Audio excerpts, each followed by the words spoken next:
Shalom Aleichem, Ruchim Haboim. Please take your seats.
Panels like this, and especially in Shnas Hakhel, this is a Hakhel.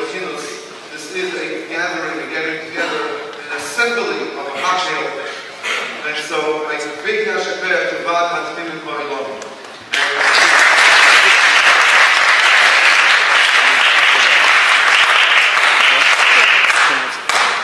They have asked us to describe to you the Hakhel of Shnas Tismach with the Rebbe. And the panel will be here soon. So far we will hold up the fort. When it comes to Shnas Hakhel, the first Hakhel of the Rebbe was in Tishrei Tzadik Beis, just 3 years after the Rebbe's Chasna, and 2 years actually. And the thing that the Rebbe asked the Rebbe to Tishrei Tzadik Beis was the Tishrei about Hakhel on Simchas Beis HaSha'im in Riga. And from year to year, the Rebbe's Messias, Hakhel became an issue. In Tafshin Mem Aleph, the Rebbe said a Sikha every night of Sukkot that did not happen before then. And the Rebbe Tishrei in that year, almost every single Shabbos. I believe it was every Shabbos besides 7 of the Shabbos, and it was a full year. There was no Pashas that were together that year. In Shnas Hakhel of Mem Aleph, the Rebbe established Tzitz Hashem, and on the Aleph Nissen Mem Aleph, the Rebbe established that they should write a Sefer Torah for the children. And so this became a very important year, Mem Aleph, but nothing could compare to what happened in Tishrei. And it is our zchus to share with you some of the memories and some of the happenings of that year. I'm going to begin with just a short hapdom. The world was Zaycha as zchus v'doila v'niflo, that before Rosh Hashanah of every single year, the Rebbe would send out Goldshmidt. The Rebbe would send out a letter, a michtav toli to Klal Yisrael, the name of the Yisrael, b'chol mokem she'ein. And in the last 20 years or so, this letter was sent out in 2 sections, sometimes 3, sometimes 4 letters that were hemshech to one another. And before Pesach, the same thing. First it was 1 letter, and now listen. And then in later years it became at least 2 letters. In these letters, there was so much to learn. You know how this worked? The Rebbe would call in Rebbe Nissen Mindel, one of the secretaries, and the Rebbe would dictate to him the point, the nekudah of what this letter should be. Rebbe Nissen Mindel was in charge of the Rebbe's letters in English and some also in Yiddish and in other languages as well. And he would type up the letter, and the Rebbe would be magia the letter. And then it would be typeset. The Rebbe would be magia the letter at the end. And then there would be marafems that were applied to it, ha'oras. And that's how the letter came. Now, when the letter was published, it was a very big deal, because the Rebbe invested a lot of time and energy that this would be the message of the next 6 months. Rabbi Mendel, the Rosh Yeshiva, every year would teach this letter, would spend an hour and a half teaching 2 or 3 pages in Yiddish, written in very simple language. Rabbi Mendel, who was an amazing chassid, an example of a person who completely was devoted to the Rebbe, would learn every single maramakim, every single footnote, and every single reference. He would open it up and read it. And he would share that in his shir. Sometimes his shir was downstairs at 770 on a Shabbos. The Rebbe's letter was of paramount, very, very important.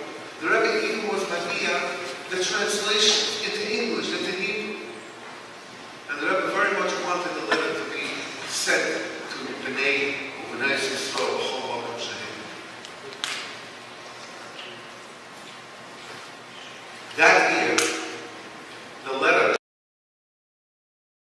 for Rosh Hashanah contained in it the whole idea of Hakhel. What does Hakhel mean? What does it mean today? Why the Melech and the Sefer Torah, the Yoru as Hashem, the different plugin in Hakhel. And the second letter also contained that idea sent out of Tishrei, of Tisma. On Shabbos Nitzavim Vayelas of Tafshin and Zayin, the last Shabbos, the Rebbe again spoke about Hakhel, about being prepared for Hakhel. And so, the Rebbe began to bring the Shnas Hakhel into the minds and into the soul, into the neshamas of every single person. And then came the Rosh Hashanah of Shnas Hakhel. Rosh Hashanah that year was a Thursday and a Friday, and then of course Shabbos, 3-day Yom. Zaklikovsky, Shalom.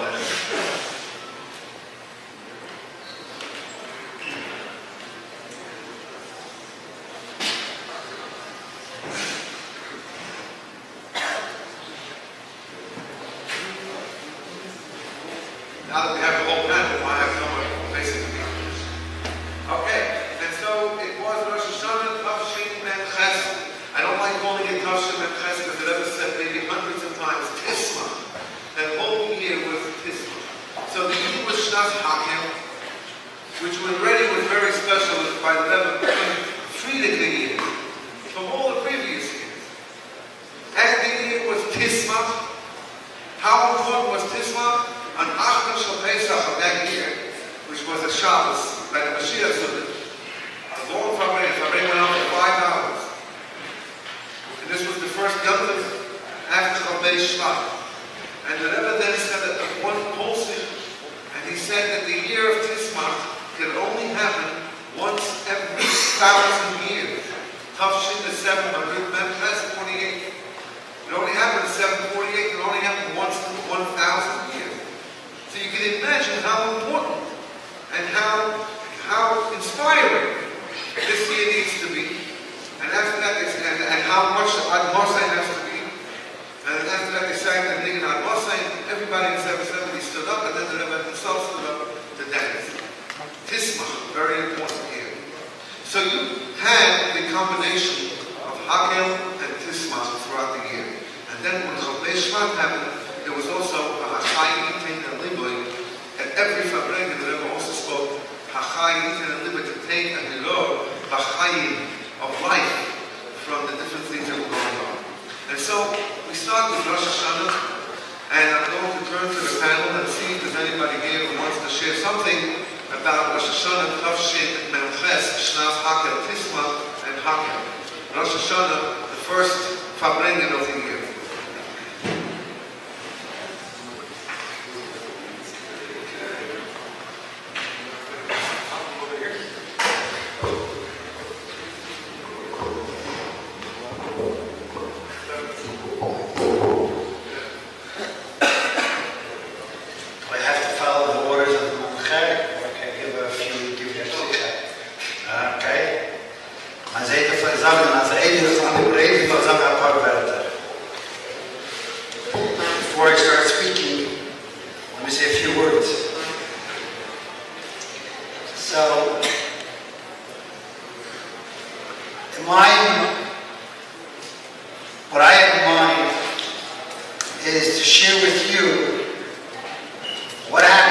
every so often when there's a certain kvias or a certain something special going on, and I try to relive, to reminisce, to remember, to relive the events that happened in the 770 while I was able to be in 770.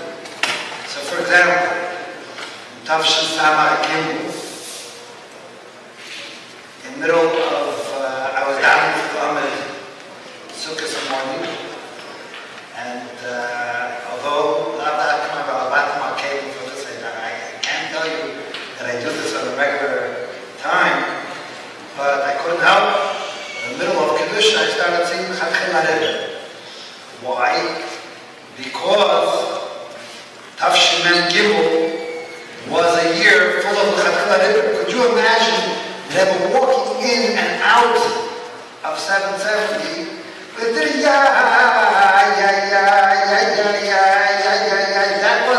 that was the thing of the year. The whole sukkah was Rebbe.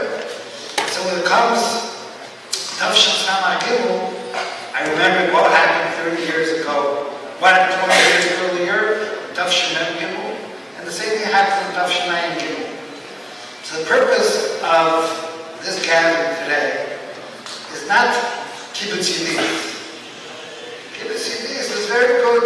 There are people who are very into collecting. It's very important to collect as much information as you have about what happened by the Rebbe. But more importantly is to try to live with this. My hope is that this evening today will provide with a background so that you can live with these ideas during the month of Tishrei and the rest of the year. And the Rebbe, throughout the Messias, emphasized this nekuda that Hayom Ha'ela Niskarim V'Naisim. That how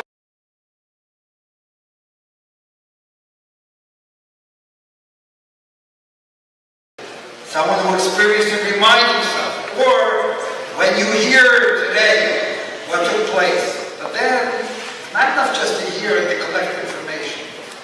You have to try to imagine that you were there. And when you try to imagine you were there and you relive it, then you're actually there. I can't help but to remember a word from the Sikha, which I think is very important to get into the proper mood. It's not from Tafshin Memchel, Tafshin Memalef. Rabbi Lu allowed to go back to Memalef, although the Rebbe didn't mention the context of Halal, but Hakhel specifically did mention in that Sikha that Shem Chamishi, Parshas Chayesara, Shnas Hakhel, the Sikha of Chav Chesed Tafshin Memalef,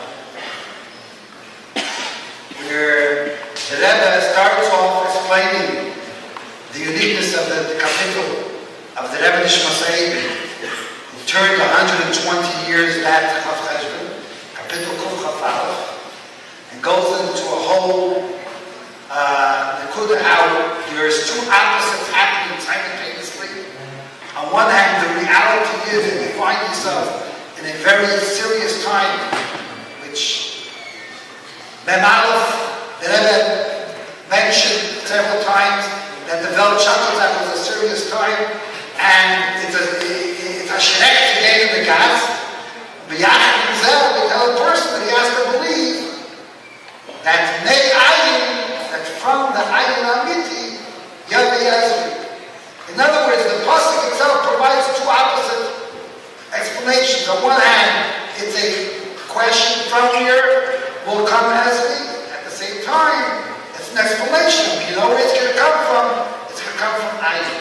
I'm not going to go into long sikha, and I do recommend that even during Tishrei, find time to listen to that sikha. And if you listen to it already, listen to it again. And a third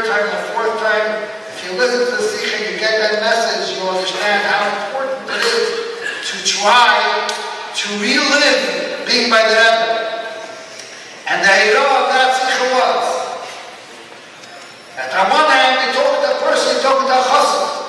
You tell him that 120 years ago, in a clay shtetl in Lubavitch, the Rebbe Shnas Hakhel was born. And you expect him to come to Fabrekin 120 years later, what does it have a shaykhs to him? So true, he'll come because that's the proper etiquette, it's the proper nuance to come, but he doesn't really feel that he belongs there. Says the Rebbe that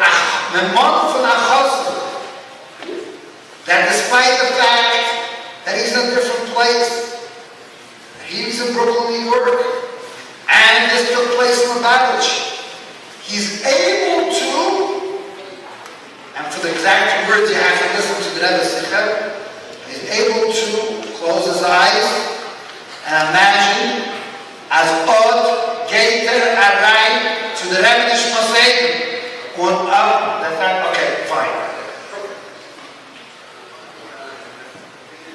On the month by the year of Ozana Chassid, I don't have the exact shapes with me, but Rabbi, I don't want to give you the lashon because I want you to listen to the sikha because you have to listen to it yourself. So the point is, we're trying to create a feeling that you should imagine that you were there. You know, I remember when we were privileged to every so often hear Rabbi Yitzchok from Australia come to talk to us. He would say, "I was here." That was a shocker to feel. So I want you to feel that you were there, and the emphasis is that you were there. It's just time is not mafsik. Okay, so the kids, you wanted to hear something about Rosh Hashanah, Tavshmem Ches, and I'm not very big on details and remembering specific things how it was. The shturim definitely of coming to Shnas Hakhel was something which was unbelievable, and it was felt in the year of weeks before Shnas Hakhel, the Fabrengen of Shnas Hakhel, Rosh Hashanah, was definitely a special Fabrengen. It was already after the Rebbe stopped saying Mamorim Rabin Maimer, which the last time was, I think, Shachar Bereshis Tashim above, until we heard Matzazu and Lech Hashem Lekach in the test. But,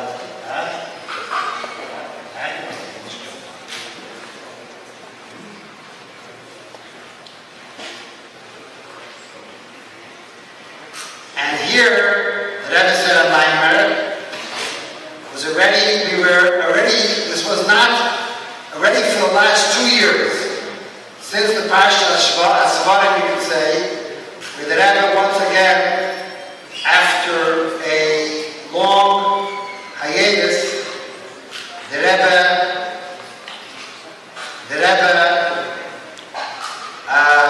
Rebbe would every so often either end the sikha, and as he finished the sikha, he would jump up and start a niggin, or sometimes it was in the middle of the niggin that it happened.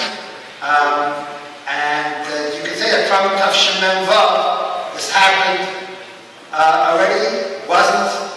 It wasn't a Yitzchok Klal, but nothing comes to Tishrei Yom Ches. Rabbi Lou, I'm sure, is going to tell you exactly how many times I stood up during Tishrei. I can't say that. But I think if this may be the only time that the Rebbe finished a Maimer, and as he finished the Maimer, he started Kuah L'Keinu and got up to dance. That was something which was an unbelievable sight. And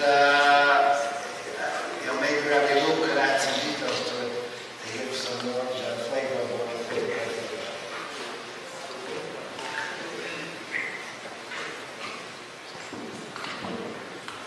You know that the Rosh Hashanah, they sang all the Nigunim of all the Rabbeim. That's how the Rebbe wants it to go. And so the Rebbe had already told them to sing all the Nigunim. and they sang for the Rebbe's niggin. Was usually the niggin of Ato B'Chatonim, but that day the niggin was Shamil. And that was because Rebbe remembered that in Tafshin Ben Hey, at the Fabrengen of Rosh Hashanah 3 years before, which was also on a Friday, the Rebbe asked that they should sing the Nigunim without words. And the only niggin of the Rebbe's 10 Nigunim of Simchas Torah, and for all the Nigunim without words, is Shamil's niggin. And so they sang Shamil's niggin, and you can imagine Shamil's niggin is a very inspiring niggin, and very moving.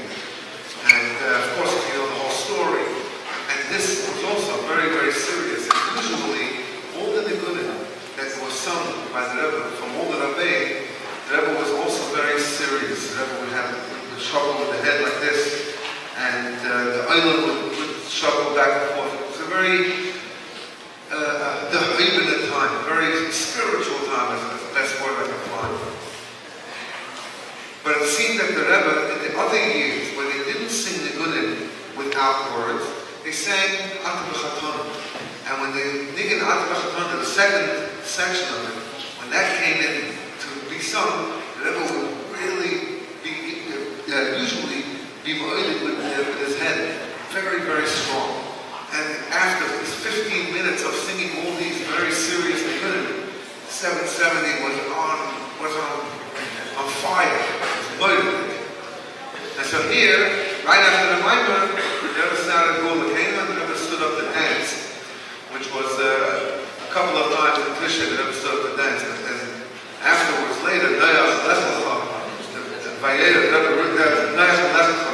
really stood up and danced. Mamish and talked about Simcha and Tishma. It was very, very unbelievable. All right, we'll get to that a little later.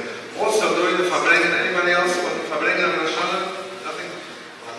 The Rebbe did mention then, not negate the Hakhel so much, but the Rebbe did mention in the beginning of the Rabbis to go in to see the Rabbis right before Rosh Hashanah, which B'Shas Ma'aseh, it wasn't something that Rebbe mentioned every Rosh Hashanah.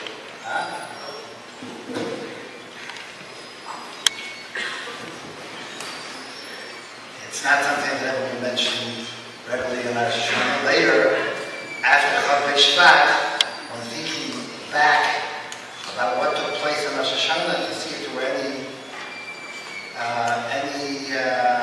hints in Muslim, so that was one remez. Another remez that at least you can't say explicitly, but it did happen more than once, but it clearly happened during Rosh Hashanah Tafshin and Chas.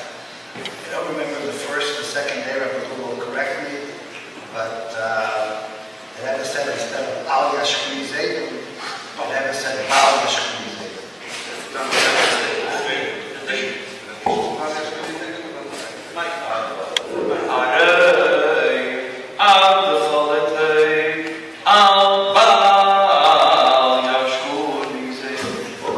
That was on the second day of Rosh Hashanah. But again, to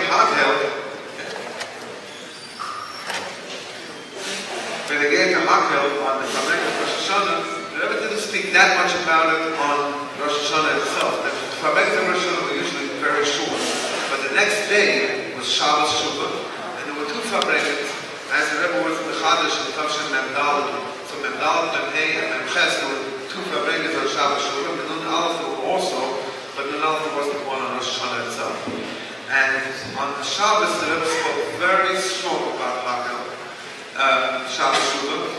In the first Fabrengen, the Rebbe spoke about Hakhel and asked everybody to get involved.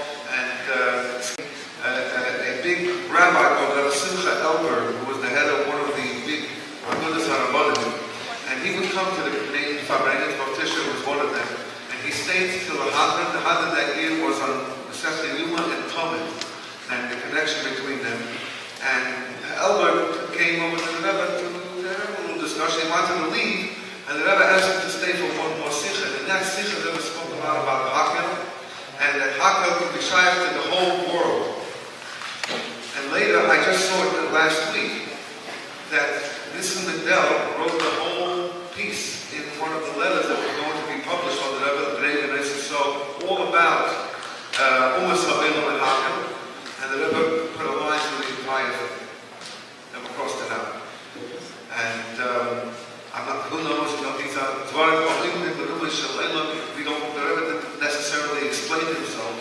But by the Fabrengen, if you want to listen to it, you can hear the student about how Hakhel is connected to everyone, the entire world, because the message of Hakhel, you don't do the mitzvah, but the message of Hakhel. But Yorah was Hashem Elokeinu to shayach to everyone. Two nekudas that were in that same sikha, that are mamish negayed to not, Shadin, Shazman, Rami. The first one was about this book about Jewish organizations that met the Pope, and that it's mamish by the Zorah, how terrible it is. And the second thing was about leaders of countries. The fact that this is again. That's a different choose. And the second thing was about the leaders, world leaders of superpowers, leaders of superpowers, meeting about nuclear energy and security. You know. Goldshmidt.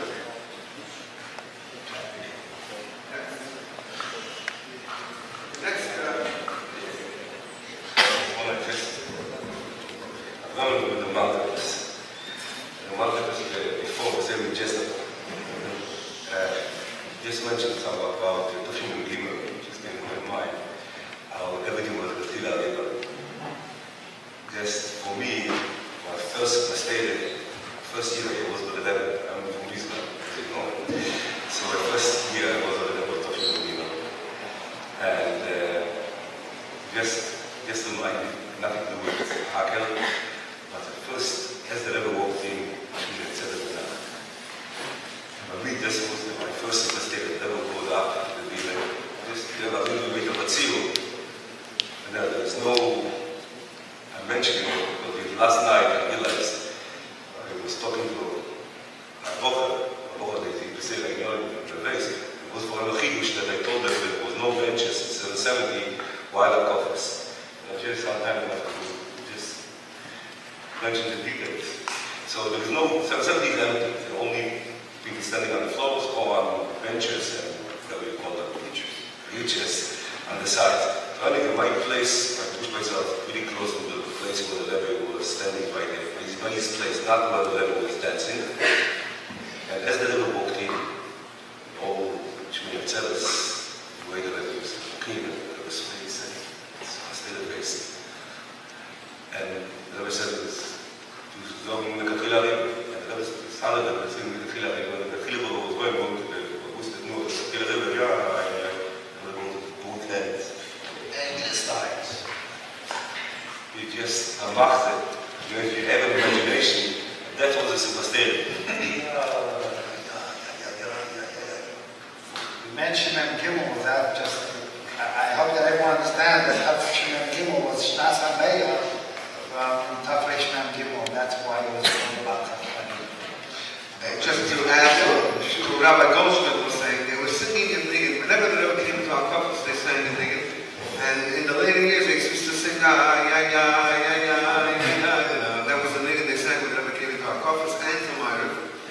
And the Rebbe came in, and the Rebbe had to sit it down on the Sternberg, and the Rebbe turned around to the Eilam, and the Rebbe was, just like this, like very soft, and like in it. Yeah, and then when the Niggin was finished, basically one time people were thinking, like, what's going on? Where's the Sukkot here? And then the Rebbe said, Zaydikus is Heintig Yoris, Shnas Hakhel, is 100 years from Rebbe Rashab, Rebbe Marash, and his Indian is the Chatchila Rebbe, and we're standing at the Chatchila of HaKofas, the beginning of HaKofas. So we'll start with the Chatchila Rebbe, and the Rebbe himself went, like that. And then the Rebbe said the same thing, didn't say it, started the Niggin the next night, and the next day, by HaKofas by day, also, the Rebbe started that Niggin, let us put very good part of our breaking, also he started that Niggin. So that's anyway, back to this one. Let's 5 years fast forward of Tishrei.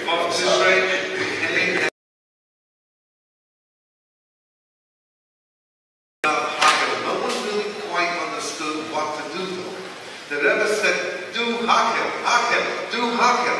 So Hakhel means gather together your family and then have a Hakhel. Like that idea of have a Hakhel hadn't quite yet become established. It didn't make any sense. Like, do a hakel, make a hakel, gather a hakel.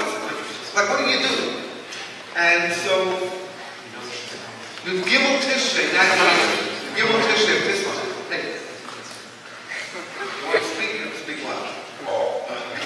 I just found About this one. I found the bulletin that was hanging on the bulletin board after the methodology was about Tishrei, that the bad Mimush Reiros of the Rebbe, which is a different discussion, they put together a spontaneous Shnas Hakhel that same night.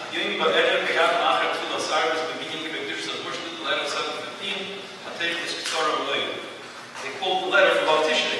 So the main guys on the field was on the Makrim side and Kinus with the Meshach that serves to be Jew. So they wrote it to the Rebbe about this thing. The Rotznish Diskabel Madaras Takavdash, the Master Tev Tomet Kolayim. So the Rebbe underlines Diskabel, and the Master Tev Tomet Kolayim, and he wrote the Asbel Tzim. So that was the first Shnas Hakhel, was Ches Tishrei. First Shnas Hakhel, Ches Tishrei, and people thought you make rallies, gatherings. That idea hadn't yet come in. Then you came with Gimel Tishrei. The historical Gimel Tishrei Fabrein of Goldshmidt and Ches was basically all about Hakhel. And in that Fabrein, the Rebbe said, "Come and become a Yonim." I'm going to let the panel help out over here. But one of the things the Rebbe asked for is that everyone is mishtatif by signing a card. And the card should be tefach al tefach, because that is a shir that is used in Torah. And if you have to make it longer because the language is a different language, for two languages, it needs to be a tefach al tefachayim. Keep it though in the tefach shir. That's how important it was. And to the... Sure. No, this is the card. This is one of the cards, original cards. And what does it say on it? Rabbi Zaklikovsky, read it. The card? Yeah, read what it says. What does it say? I would like to participate in this Hakhel initiative by getting more involved in fostering Jewish unity and hope to influence others to do likewise. I would like more information. Name, Hebrew, the rest have to be Hebrew. Mother's Hebrew name, address, city, state, zip, telephone number, clip, and mail to Lubavitch Youth Organization, 770 East Park. And the Rebbe asked that it should be printed in all the papers, and it should be the rest of the student from them. The Rebbe actually said it should be someone in charge. And das kommt noch die Bibel. That comes to your mind. Yosef, That's where they are. oh, you're my Hebrew? Ah, here's the Maidot that I was magia, the Oliver Journal. Even then, on the table, the mitzvah von Hakhel, together with the card printed right over here. But this was, could you imagine, the Rebbe didn't just come with an idea and then say, go figure out yourself. The Rebbe here planned out every detail of this project and came up with the idea there should be a card. People should give their information, whether it's their address or their phone number, so that somebody in charge can pull them up every so often in order to inquire, how are you doing? And actually the one that was in charge was Rebbe and Hackner, who at that year got a nickname, Mr. Hakhel.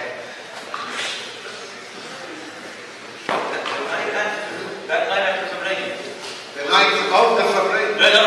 Rebbe asked at the Fabrein that there should be an asif. Do not leave until you sit down and you figure this thing out. There was a meeting upstairs in Sarasota. Grace Aslan. By the morning, it was already in the newspaper. That's part of the big conference.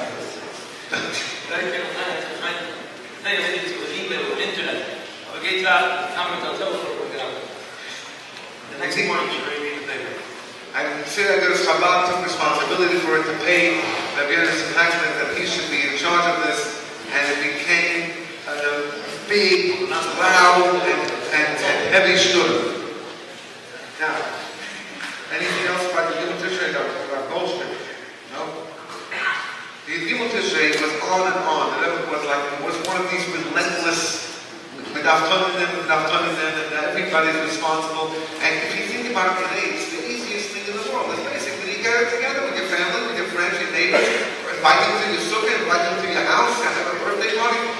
We call it Hakhel. But at that time, it just hadn't yet clicked. What do you mean, do a Hakhel? Make a Hakhel. It didn't have yet the thing, and only in Gimel Tishrei was the real emphasis of the Rebbe. And as the panel was saying, they're still saying that the Rebbe came up with the ideas. It was almost like and so this is the way. Then came Sukkot. On the first night of Sukkot, on the second night of Sukkot, and every single night of Sukkot, there was non-stop Hakhel. It was unbelievable. It was just unbelievable. The Rebbe, first of all, the Rebbe did something different, unusual that year. And when the Rebbe came to the Sternberg, the Rebbe said, first of all, we're going to do it's sponsored by Seinu, and it's 3 times Simcha. The Torah, when it says, the Parshas Re'eh talks about the Sukkot, it says 3 times the Samachta, Atzamer, it's 3 times Simcha, and Emer Simcha.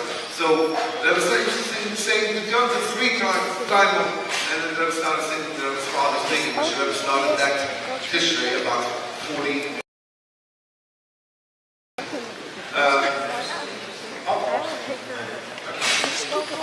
Before the first night of Sukkot, we had Erev Sukkot. I remember this Halukah of Bal Mini. I've never been there before, but I somehow managed to the glasses. Never front glasses. Never walked all the way out to the front of the elevator. He took a copy of the list. He was monitoring each person. One person had to go in. Before the next person went in, he had to go out. Rebbe stood at the door like a policeman. His fingers like this. Are you on the list? Another thing I remember very interesting, the Rebbe took his little Vanessa out to the sukkah to put it together. At the little Hadas and the Rabbis. And it's already in the afternoon. It must have like probably 3, 4 o'clock. Yeah, after 4 o'clock. So there was this thing. All of a sudden, 2 minutes later, the Rebbe's door opens from the sukkah and he walks back with empty-handed back into the assembly. You were like, a minute later, he comes walking out with another, just a little bit. Goes back into the sukkah. 2 minutes later, he comes out again with nothing, goes back into the room, and comes out with a third lulav. While the Rebbe was carrying the lulav, he was looking at it. So he was like in the middle of something.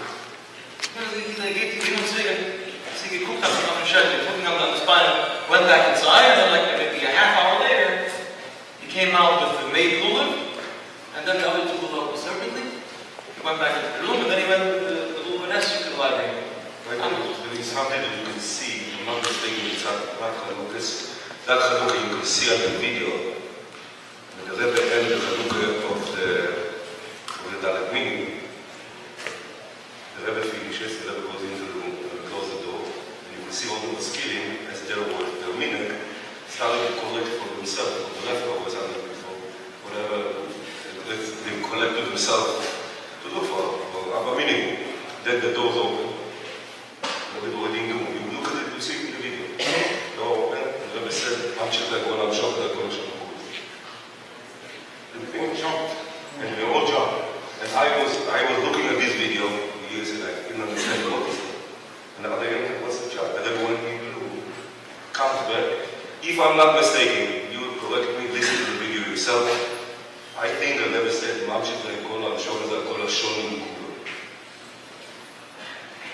I don't know if I'm dreaming. I think it's more or less. It has to be checked. It's a video. I think that it's something that. By the way, we're talking about the Chalukas. No, I'm not like him. I'm so I'm given to bring the Chalukas inside. There's things you can see in the video, but there is something special about the Chalukas B'chlal. That was different in the Chalukas. It was not like, I don't know exactly how to describe it. It was not like it was different. First time that I was present in Israel to see it, and I felt it very strongly, was a different Chanukah, not issue, was the other place, Chanukah Matzos, which is similar. Chanukah Matzos, again, Chanukah of the Matzos was, my was Chava Kohen. And with the Chavakol, there used to give everybody a piece of the matzah. Besides us, you do real fast. Yeah.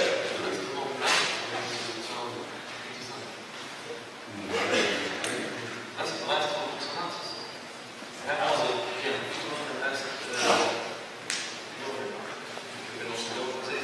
I was inside the Hollywood, I wasn't juggling the matzahs.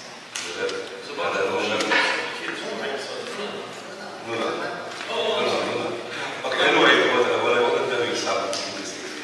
I was outside, I called the Bachman, and I know it was a very, very strange feeling to be outside, be standing by the elevator, and I was not lucky as Zaklikovsky to be inside all the time. I think not that I feel that I would get there. Yeah, but anyway, I was standing by the elevator outside, and nobody, just behind the other side of the door, and everything's feeling matters. Something's going on, and you don't see it, and you're just standing there. Then, so I was standing, it was my first, I think it was my first year before, my first year of being here, at least at the Kudze. And then, the Shah was coming down from the elevator, he's going to the Galei Natrach. So he's coming, and the Shah, walking for the Shah was hard.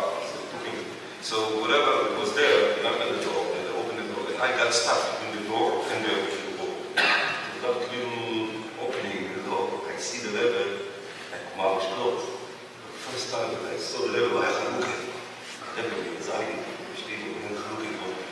I got the feeling that was a different world. For me, it was like something I never saw the Rebbe like this, and it was like, I don't know words exactly to describe it. It was something very special.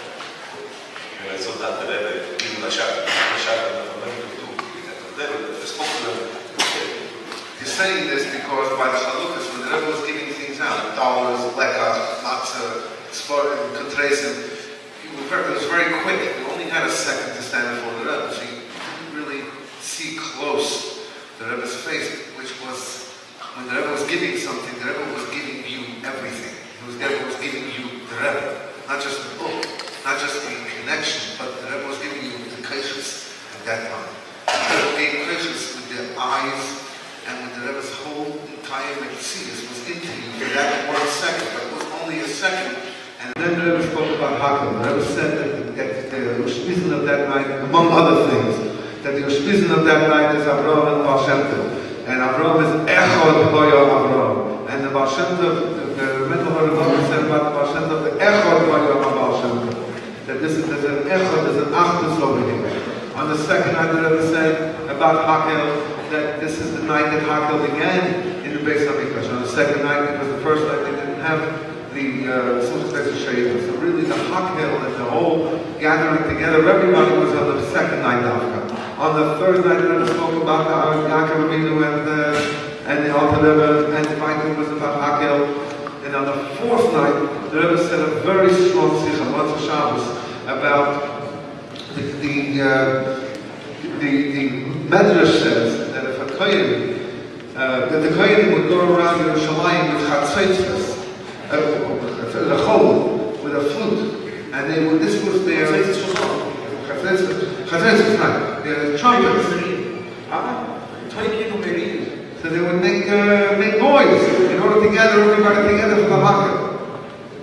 And then the Medrash says that if a kohen was found without a chatzaitzes, they would question over him.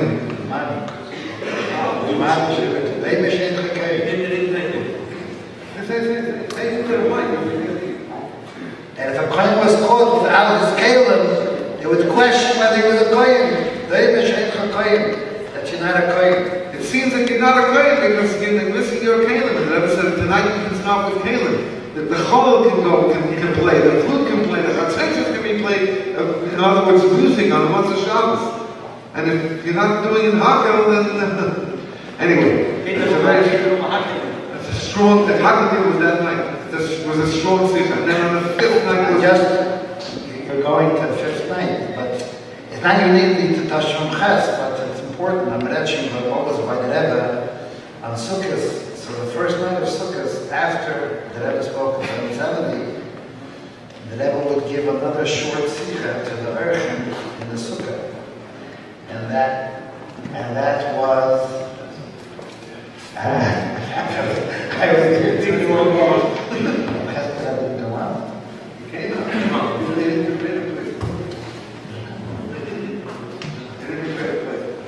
wasn't Peter, I know. But I'm just mentioning that there was a visit that there was a thing. The Rebbe came out special for the Erechim in the Sukkah and to address a short sikha to the Erechim right after the sikha, shortly after the sikha, etc.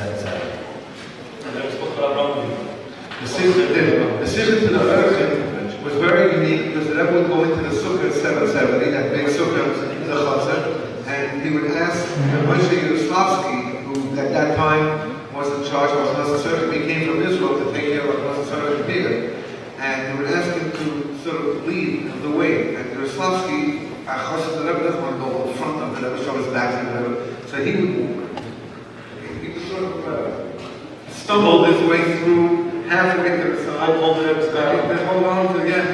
And he would sort of lead the Rebbe to the back of the sukkah, near where the Tashkent is, and then the Rebbe would have some kind of a bima. The Rebbe would get up on a couple of tables or something, and the Rebbe would talk to the Rebbe, also with the Zal, lichtig upon that this is the Rebbe's Earth. And this is something that the Mitzvah you'll see on the first night of Sukkah, Sunday night, when the Rebbe comes to the Sukkah, to the Earth, and to the Sukkah right outside of the Beis HaMikdash. What's a Shabbos? What's a Shabbos? They started singing the Shnas Hakhel. The Rebbe made stop. We gave him some chassan. No, Friday.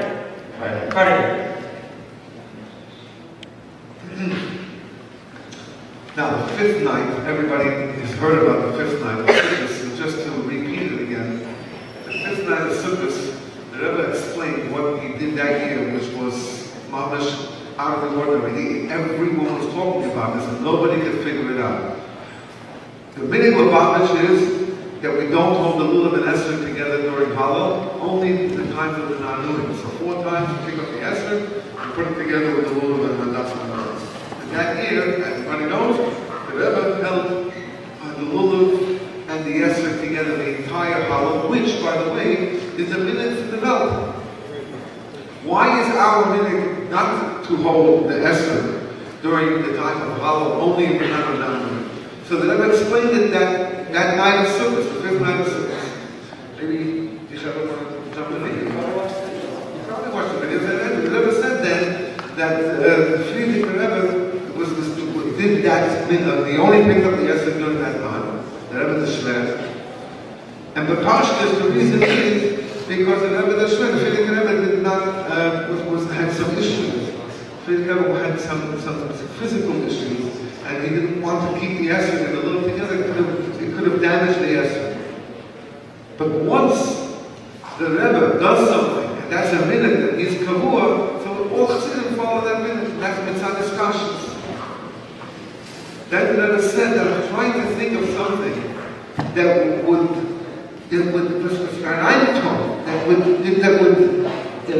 drill the Indian of Hakhel into everyone. So despite the importance of discussions, and the Rebbe spoke about how important discussions is, and discussions that would affect me. But I want this to be a demonstration. Say, talking to them, eat the money. Rebbe said, usually, my usual way is to follow my Rebbe. But at this time, the Rebbe did something completely unusual, just to demonstrate the idea of Hakhel. The Rebbe never did that in all of the years of the Messias. Not in the previous Hakhel, and not in the later years after this. So this was very, very special. All 7 days of service, the Rebbe stood with his lulav and Esther together for the entire Hallel, which was unbelievable, really mightily. And what's even more mighty is how the Rebbe described the discussions, and the Rebbe's own discussions to the Friedrich Rebbe. And then on the 6th night, and then on the 7th night, by the Hakhel, the Rebbe spoke about the Megid Shamayim. Megid is 5 times. Megid means sweet, and it's tiny. And that's when you have tiny, it includes and incorporates everyone. It says there's different levels of sudas. Sometimes if you don't have any money, you have a suda just for the family. If you have a little bit more, a little bit fabricated, so you have more people. But when you have kind of, you have enough for everyone, then you want as many people as possible. Heged Shemayim Yekmeo is the bracha for Yosef, and so on and so forth. Every night the Rebbe did not stop and let us apart. And then came Simchas Torah. I was trying to get this in the Torah. It was early Tishrei. The Rebbe spoke then many times that would give a kasha, the sikha to all the shurim, including the shurim of Tillim.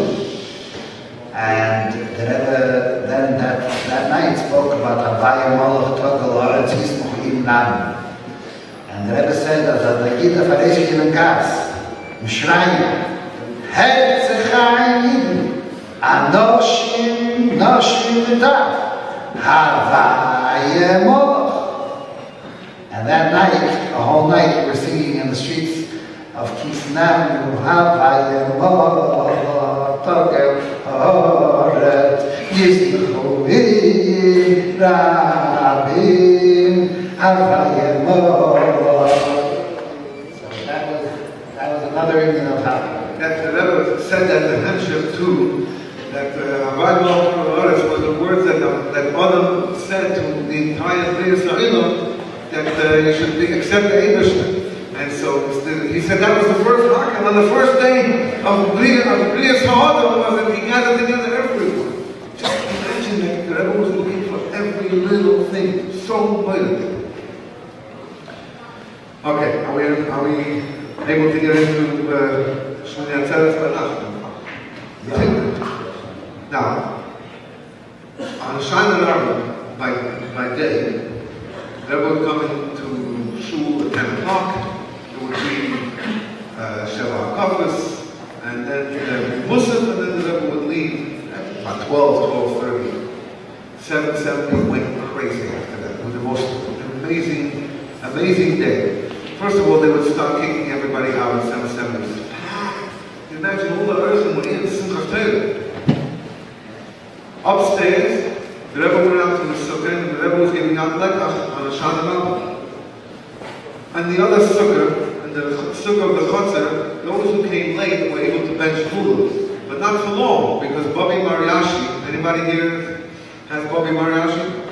The Bobby Mariashi was a very old lady, a wife, and a very big chassid who was murdered by the communists, and she would have the Rebbe's Lulav for women that day. So there were long lines of women this way, long lines of men that way, and long lines for lekach this way. And the Minyanim were kicked out at 7:70 because they had to turn over the shul. Mentioned before, there was no benches. Someone had to take out the benches and create 7:70. 7:70, the Rebbe's bima was raised higher to a much higher place, and they took out some of the parts, so it wasn't that big, so more people could fit in. And then they would build from the Rebbe's bima all the way to the middle of the shul a pathway which we call the shvil, with steel tables, long steel tables that were welded and tied together, tied up with locks and chains. This was a pathway so that the Rebbe should be able to go to Hakafos. And because the crush was so strong, and then in the middle of 7:70 was what they called the ches. It was a round, like a ches, and then it came in a little bit by a beam and led to the shvil. And around this ches was an amazing. It was almost like a man, like all. You couldn't get in. You had to jump over the table to get into there, or you could have gone through the shvil, which is what was made for the Rebbe, and more people came to sit there. And that's how 7:70 was set up. And around this ches, which we call the ches, when the Rebbe would dance, that would be a very tremendous amount of crush. The Shtublish day would be probably the most intense of the whole year. It was really, the crush was very, very heavy. As heavy as it was, in Mem Aleph, the Rebbe wanted to go Hakafa, the fifth Hakafa with the children. The only time that the Rebbe would go for the first and last Hakafa. But that year the Rebbe said he's going to Hakafa with the children, Tzivus Hashem. And the fifth Hakafa, the Rebbe got into the fest, and it was total chaos. I mean, kids were screaming and crying, falling and jumping, and the guys around the table were trying. could not stand by the table without having the salt thing over there. There were Otherwise, two you'd times. get killed. There were 2 times you had to have a pillow. If you were standing by the table, by skis and by a cup. So one of my friends, I once saw him in the mikvah on both Tishrei, and he had a big bruise. I said, "What?" He said, "I forgot to bring my pillow for skis." He had a bruise because he pushed against the table, and there was no, you couldn't push back. There was just no way. And then the Rebbe came into that hakafah, the 5th hakafah, and the Rebbe wanted the kids in there. And all the Rebbe did was like this. Like, move away. Within a second, the entire place was open, and lots of the kids were in that section. I was inside the Rebbe. I was looking for Bar Mitzvah. The Rebbe asked me, anyway, back to Tishrei. So this is the way the shul would have to be set up. It took a long time. It took hours. They had to clean up all the shyness and put away all the siblings. And the 770 was like you would know it. You had to carry out the tables and all the benches and clear the whole place up. Then they would open up the doors. Ma'ariv on Shmini Atzeres was always at 7 o'clock. Usually it might have been 7:15, but 7 o'clock was usually the time. And they would open up the doors about 6:15, 6:30. People would just pour into 770, fill itself up very, very quickly.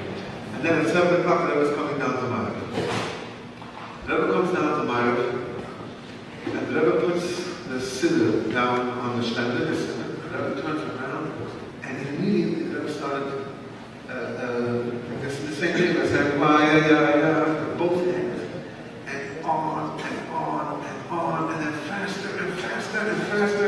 Usually 1 or 2 times he sang this thing. This one was amazing. And after the Rebbe turned around, after the Rebbe had finished that, everyone around me said, and around me were people who had been at Hakafah since touching the Olive. And everyone around me said, wow. That was the word, wow. And the Rebbe came down for Hakafahs, Shmini Atzeres, and Hakafahs and Shmini Atzeres was 9 o'clock every year. The Rebbe came down for Hakafahs, and that kind of scene went on very, very strong. Now, after the Niggin, there was Ataresa. The Rebbe would say the first and last Ataresa on the first night. And after the first Ataresa, the Rebbe began to sing, and the Rebbe was clapping, and the Rebbe looked towards the Rashak, and he asked the reliving, asked the Rashak if he could make it. The Rashak had a bad cold, and he wasn't feeling very well. The Rashak had a very big schus that the Rebbe danced with him by Hakafahs. Rashak though wasn't very well. So the Rebbe's dance by Hakafahs was not very long. I would say maybe a minute. But that minute, the Rebbe's face, the Rebbe's demeanor, the way the Rebbe looked and projected by the Hakafahs was unbelievable. There's no words to describe how different the Rebbe looked by Hakafahs. I would say that 2 streams of light just poured out of the Rebbe. Kipshut. Now you may think, oh, come on now. You're exaggerating everything. Light. But I'm exaggerating the wrong way. It's not enough. I don't know what words there are to describe the Rebbe's cook by Hakafahs, but especially by the Rebbe's own Hakafah. I was reading a booklet that just came out last week about a big chassid who was sent to jail for many years in Russia by the name of Eliezer, who just passed away. And he writes about a professor who he was Makar in Russia. And this guy's name is Kastan. And he came out of Russia, and he became a professor at Harvard University, which is a very big university in the United States, very important university. And he brought him for Simchas Torah 1 year. And Kastan was, by that point, was already learning the Torah, the decisions, and all the Nigla decisions.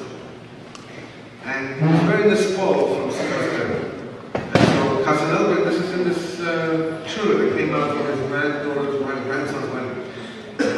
So Eliezer asked him what was so special. And he said, the seriousness of the Rebbe going around the big Mahakafas. The Rebbe would come into the shvil, and the Rebbe was mamash melech basada. Then the Rebbe would open the siddur to the actual Hakafa on Hashem Mashiach, and go around the big. And by the Rebbe, everything that happened was with such a seriousness. At this point, the Rebbe was saying something. This took him more than anything else. But I'm telling you that he might have missed what happened after that. It was a big crowd. The Rebbe's Hakafa, the Rebbe's dance was unbelievable. So the Rashak had this big twist that he was there.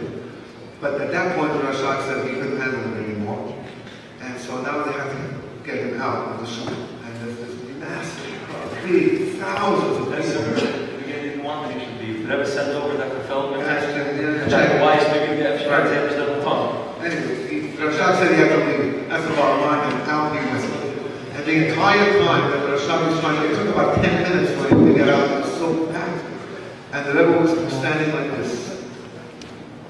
Just as they were sort of escorting him out, helping him out.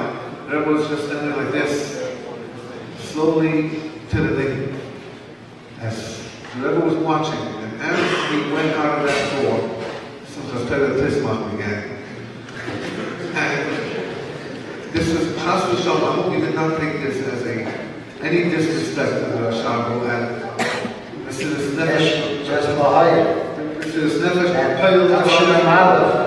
He wasn't there either. But the Rashak had this Nefesh for the Rebbe, the Payil, Malish, despite anything that anyone ever says, and he turned out to be one of the Rebbe's biggest chassid.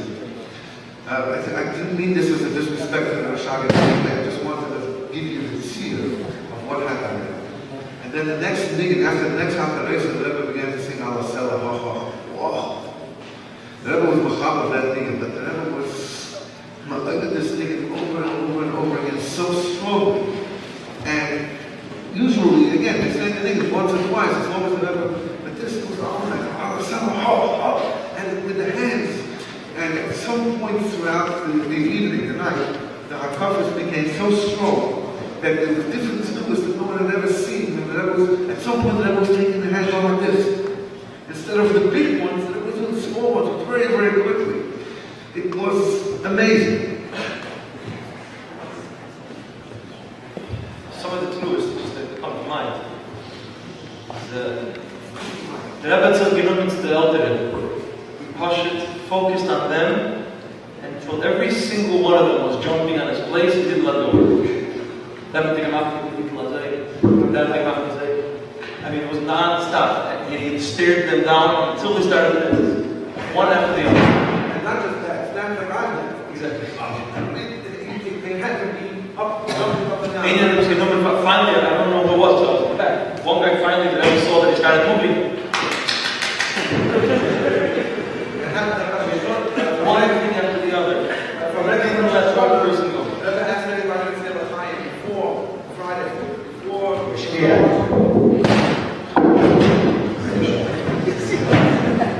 I think I meant to stand and jump and dance.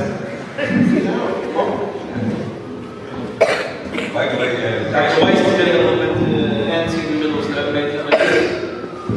Actually, after the office, I don't remember. But after the Rebbe finished the office, did not keep the practice of the Torah to put it back in our Kiddush. The Rebbe went back to his place and the Rebbe continued dancing. What's that? After. No, I'm jumping now because I was always thinking why the Rebbe who had my shots. Because my place for the office was not. The is the whole action. Yeah, like the head. I was by the Rebbe's place. Once the Rebbe was going to the office, we jumped on the table.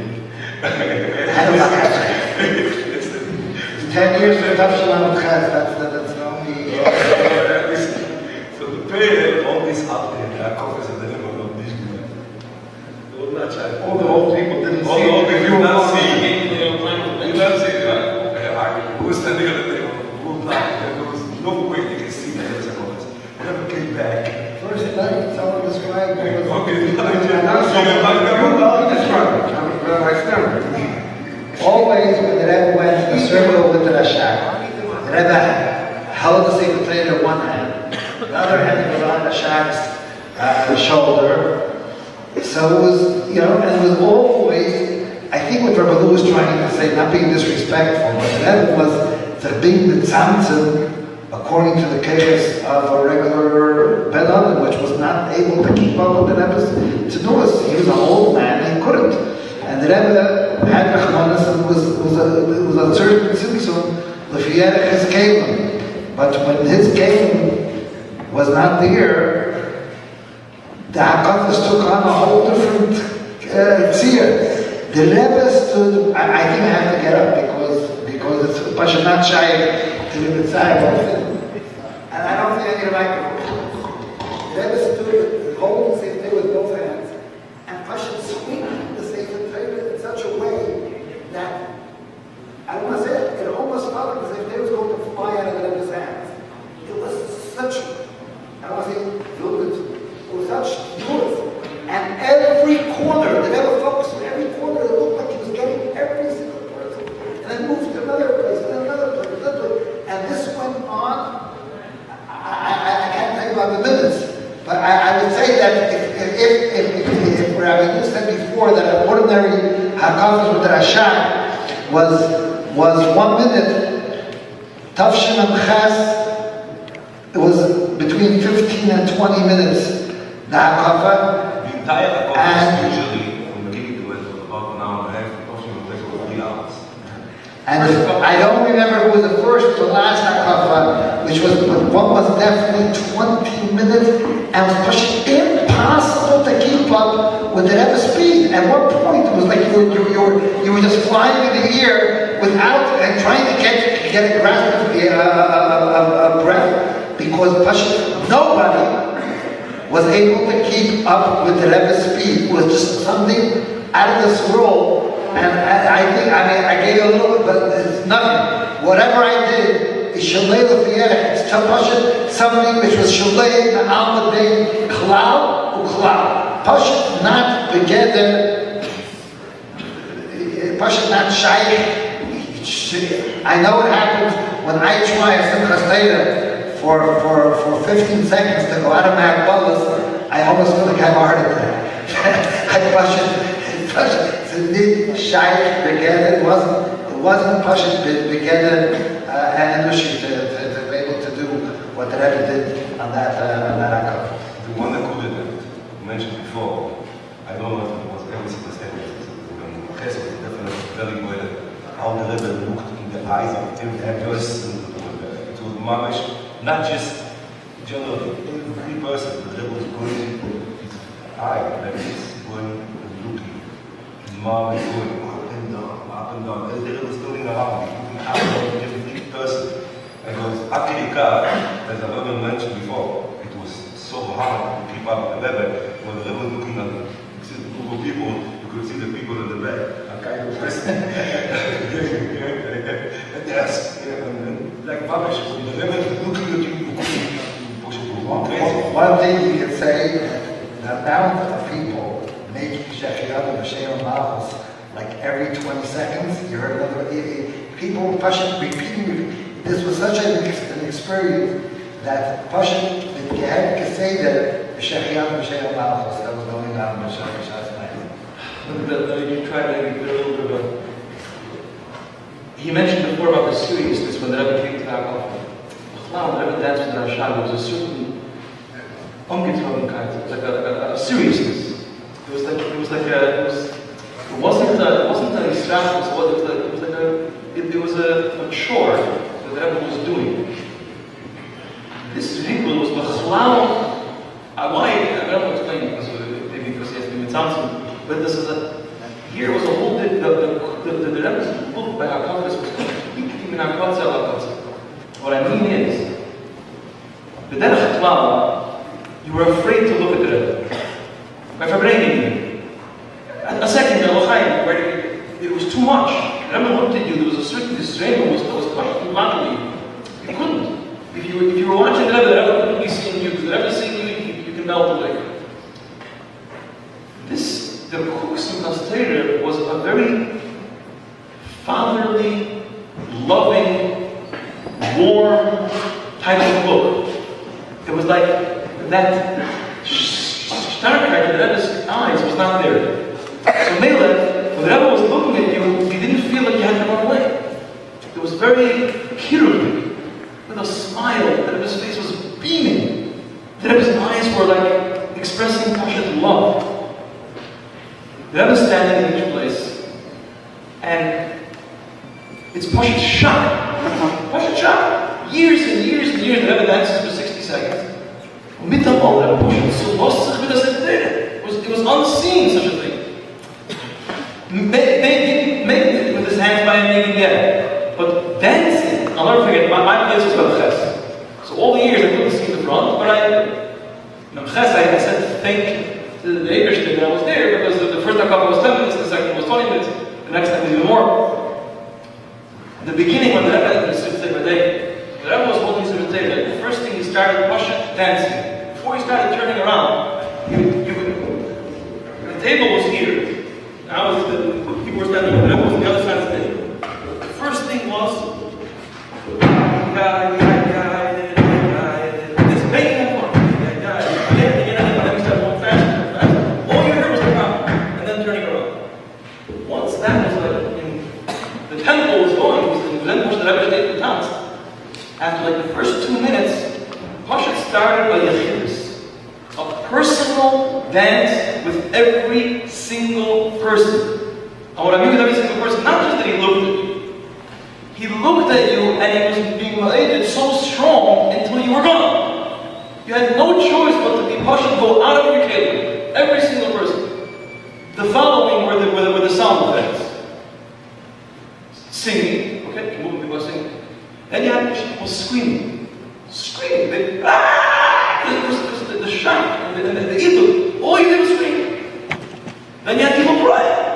Pashat standing and crying. They couldn't sing. The extravagance was so overwhelming, they were crying. Then you had people screaming Shaviyah. Baruch atah Hashem, you had people from the back. Everyone. There was such a mixture of emotions and such a. Rebbe Pashat overwhelmed completely the crowd. And he didn't leave that place until it was so overdone that you were pushed finished. Then he went on to the next row, and then he went on to the next row, and then he went to the next row. And then there was a guy standing at the top because he built himself a platform coming out of plywood. The main problem was a name. The Rebbe was looking focused on him, and going to say like this. And the guy all he could do was jump up and down because he's already on his knees. He's going to fall off. And then making like this. He doesn't have where to go. Back and forth and back and forth. And finally, 2 seconds later, the next time. Every platform. I remember the guys from Miami who had over there, the guy on the side, the top of the kid, the lot of people was on the ground. So about chairs, and Rebbe would say, Pashat nicht abgelöst. They didn't have where to go. It's not like if you're sitting on a platform. Pashat, the back of the bleachers. It was very Goldshmidt was pushed very far. Bleachers. Every single exactly. And that's where we were talking. That year they got special. Pushing 5-6 minutes straight, every single row on the bleachers, but not just one either. Again and again until they were completely gone. And then that again. Huckling, you mean the guys who are sitting on the other side of the table, the Tishrei again. All the way over again. Pashat. Wore out the crowd until it was Pashat and he died. Actually, I can tell you like the end of that book before this, after Zaklikovsky, where I was standing, people were very good to stand. People were So you couldn't push. That's how it by the way, I'm awake with that. The Rebbe was screaming, the Rebbe was dancing in the cemetery. The Rebbe answered in the cemetery. Everybody is screaming with the people. The Rebbe answered,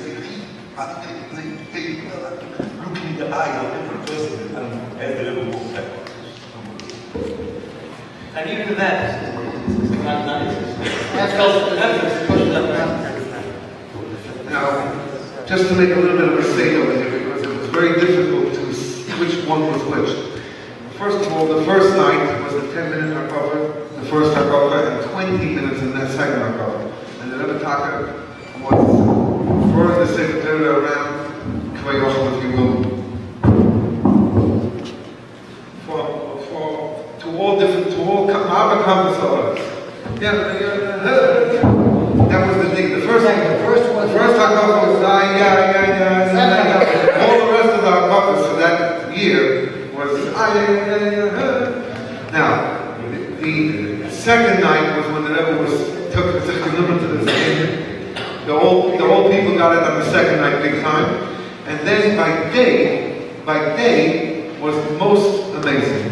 First of all, Izzy Kogan was there for the first day, the tzaddik from Leningrad. And he was on the bleacher side, on the minor side, but he was right by the press. And the Rebbe was shaking his hip and everything, over and over again. This guy went out of his mind. Jumping up and down everybody. He was gigantic. Until he had no more, off his cover, he had no more kindness. Another thing, by day, the Rebbe was pushed off the floor. The Rebbe was jumping up and down the secretary. I did not have a single voice. I could not sing. I couldn't make a sound with my voice. It was used up after the second night. And so I couldn't sing. I would just go. I couldn't do a thing. So I counted the times that the Rebbe went over and over and over again. 125 times. And it was like this, up and down. It never was off his feet. I was counting with my fingers.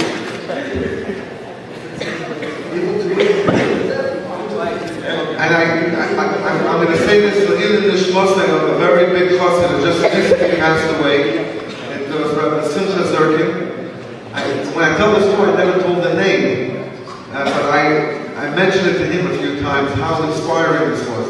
He was hanging from one of the trees, and this man was crying his eyes out. I looked up just 1 second from the Rebbe when the Rebbe was turned. When the Rebbe was turned to the other side that I was standing on. Zerkin was standing on my right, and he was crying his eyes out. I didn't look at any of the people. I couldn't tell who was screaming and who was this. But this one time I lifted my eyes, I took one look at him, and you can see the Rebbe in him. The man was crying, not because he was sad, it was because the Gili was so strong, there was no Kalim. And that really describes what that Shnas Hakhel was. They have something for my day. I'm talking about that day. No, before that.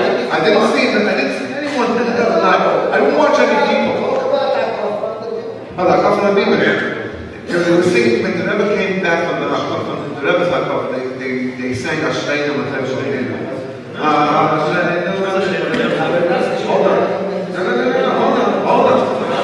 Hold on, God. The Rebbe got up on the bima, and then the Rebbe turned around and started singing. He sang two things. Sang Ufarasta. Wow, that Ufarasta. But go over and the Rebbe was God himself. The Rebbe usually would come back from the shvil, and the shvil was open to the Aron Kodesh, open to the bima. Before the Rebbe went up to his own bima, the Rebbe would hang back the Sefer Torah. This time, the Rebbe walks up the stairs with the Sefer Torah in the hand. And the Rebbe continued the hakafah on his own bima with the Sefer Torah in his hand. It never happened before. And the Rebbe started singing, they were singing Ashreinu Matem Shleinu. First the Rebbe was being obedient and digging. Then the Rebbe started singing Farasta, and the Yom Kippurim. The Rebbe was swinging the Sefer Torah, Yom Kippurim, and the Rebbe to over to the side. Then the Rebbe started singing Yet.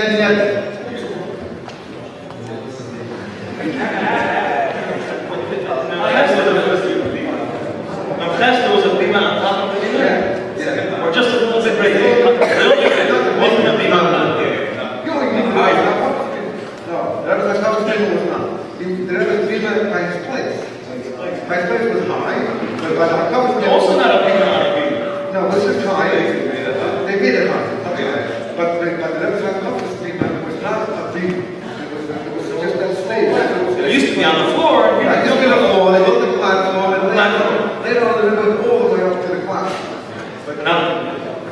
But until then, it was not the big river, no. The Rebbe walked around. After class, the Rebbe started getting there. And then the Rebbe came back to Sefer Torah. The second night, the Rebbe walked out of the shul and thinking, of course, the Rebbe stopped by the door and turned around and had the siddur in his hand.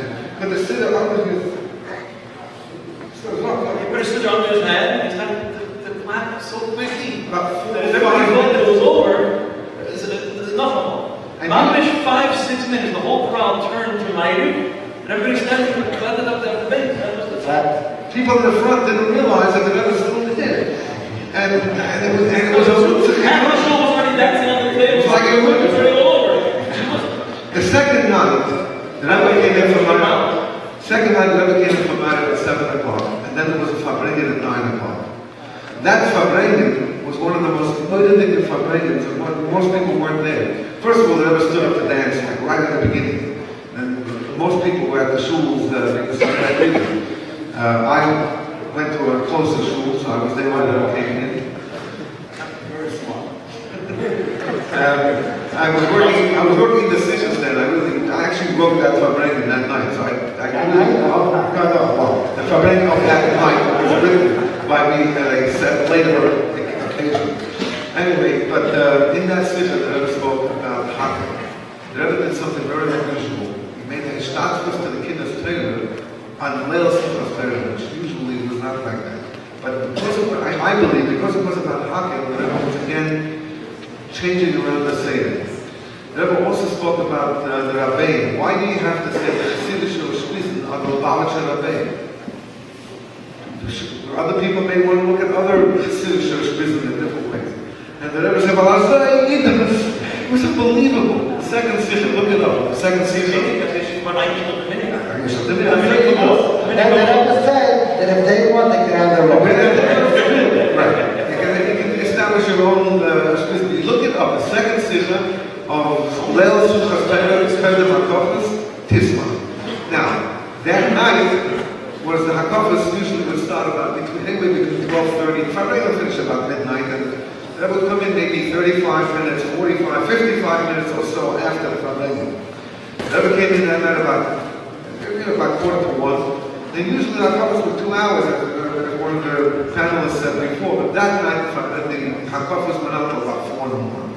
It was 3 hours Hakafas. And then the next day was the... Just after the Rebbe went out to the library, so there was a bunch of people outside that were also singing. After he went into the front door, the glass doors, the door was closed already. The Rebbe turned around and he was standing and clapping for another 5-6 minutes. Did anybody touch the secretary when the Rebbe was on his own people? Like the kisses and all that? I know the Better Lipsker gave us there. And he asked I know was here before. I don't know if he's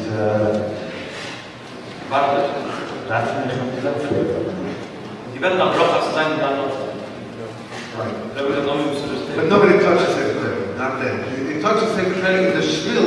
That was a big deal. When people needed special brachas, people would go over to the secretary, and the Rebbe would give you, the Rebbe would sort of bring the secretary close to you. The Rebbe was holding the secretary like this, and the Rebbe would hand it to you, sort of. You could ask the resident whatever you wanted to ask, and the Rebbe's face was lit up, mamash. Anyway, another thing that I wanted to mention, maybe those who remember Tafshin Aleph were anticipating that since the Rebbe is making such a big shtul of Shnas Hakhel, and the Rebbe on Simchas Torah adds psukim to that in addition to every year, the Baha'is Arachah, the Yom Huf, that's the Yom Kema. So Tafshin Aleph, the Rebbe added the pasuk of Hidi Meidi Eschem, which is from the second day of Rosh Hashanah, and it was like if they did it in the Aleph when it wasn't such a, it was a big thing, but it wasn't like Tafshin Hakhel. So everyone was like it was a given that for sure going to happen on the Tafshin Hakhel, and as my mashpia Tafshin Hakhel. What we constantly say, the most predictable thing about the Rebbe is that he's unpredictable. So it was that here's the Eliezer and the soul, and Mickey Mouse, and the Kayak Zero, the boat, the good sales, oh, me and the scout, that was the pasuk, and we printed up papers with this pasuk on, so that people should know that Rebbe never said it. Never never said it, and never said it. Here's the paper they made on paper that everybody got by our brothers. We never won something. It's in the good. ובסיום הפרופס כשדרק המשתת בית Who? Israeli, some Israeli. No, but who told you to put it in the pasuk? Oh, well, there is no more. No, pasuk alei. Psukim שלפעמים מייסט חקר בתמונה האחרת. לא יזר אף אחד אם הוא מייסט. Mentioning before, just. Okay, listen to this. Oh, I have to say something else. We're running out of time. And we can go, I'm telling you, we just spoke about 4 or 5 days of Shnas Hakhel, and it took us almost 2 hours. We can sit here, it's not a whole year to talk about Shnas Hakhel. We have just a few more minutes until we show the person. There's an amazing video. But I want to go to each one of you and ask you to say, just as a final. Before you do that, I just want to say there was 2 things that were very huge. Yeah. There was a sign that was made in 770 with the beginning of every single pasuk of Eliezer, and it was a revolving sign. And there was somebody that was pulling a string at the bottom, that the people in the back of the beaches of Kemazan Bafa Pasuk met at Halam. Furthermore, there was a red flag that whenever the Rebbe was saying apostle, the flag went up. The Rebbe finished the pasuk, the flag went down. How much I think Rebbe Kitzky went over to the Rebbe the second night after our focus.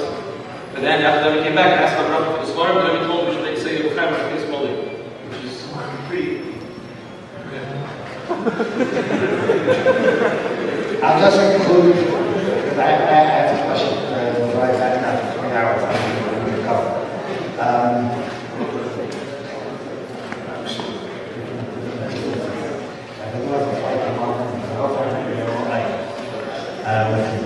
But everybody knows, but I want to reiterate that the Rebbe did express a special Yosef toward the end of Tishrei for everybody who had a heritage to come to spend Shnas Hakhel and the Daladamas in the Sidreinu.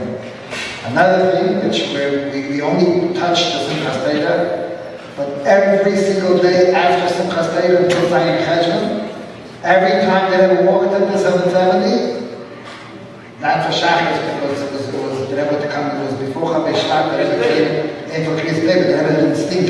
But Mincha and Maya, whenever the Rebbe came in, the Rebbe put down the siddur. The Rebbe came in to Kriya also. Absolutely.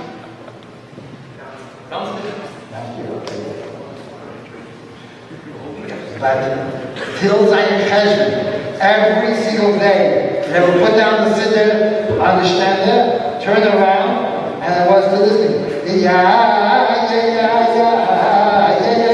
And would go, would snooze, as if the Simchas Torah was mamish, like it was still. That was before the end. They were singing the Holy Cloud. The Rebbe treated, when those who came during times when it was not everybody was there, they saw the biggest reliving. Shabbos Bereshis Tefillah, and all that came with a small label, and Simchas Torah morning. Despite that year after year, there were very big reliving Simchas Torah, there were still those Chacham that decided to hold you the night before and after. Those who came to Simchas Torah in the morning was the time to be there. The time to be there because it was unbelievable. You know, they would go on beside that office. During the Psukim of Ataresa and during the Simchas Torah, but they was the time when I just mentioned before here that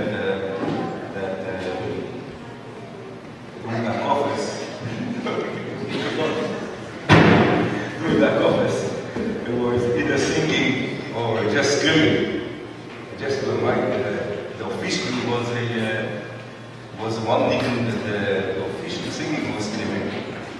Kala Vishkoy. Something that the Rebbe himself was married, the Zaklikovsky was just screaming and yelling. Zaklikovsky was not very hard to describe. The Rebbe is going in the hand, just everybody is sleeping. No singing, nothing, just sleeping. And it was just, I don't know if it was say, I don't, but it was That he was also this guy, one day when the first started to sing that you impressed Arabic speaker, and it was not the first year that it was sang by the Rebbe, because it's from Movement that we used to start singing it even the years before, but as my place was closer to our Kodesh, so we see very clearly how it started. He took out the secretary and his regular way of saying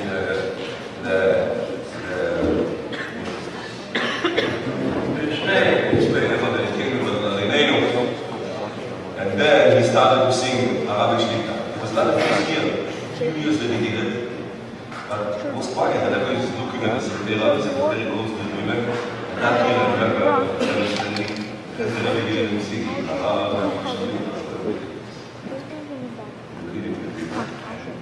even then, certain people were very funny. We were married to the Rebbe. We started to sing. We were doing the singing, a group of people were there, and everybody was doing. And the Rebbe got the room and he got it out. I think the Goldshmidt was starting to really singing,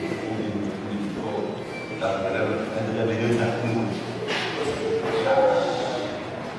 First time, I think, if I'm not mistaken,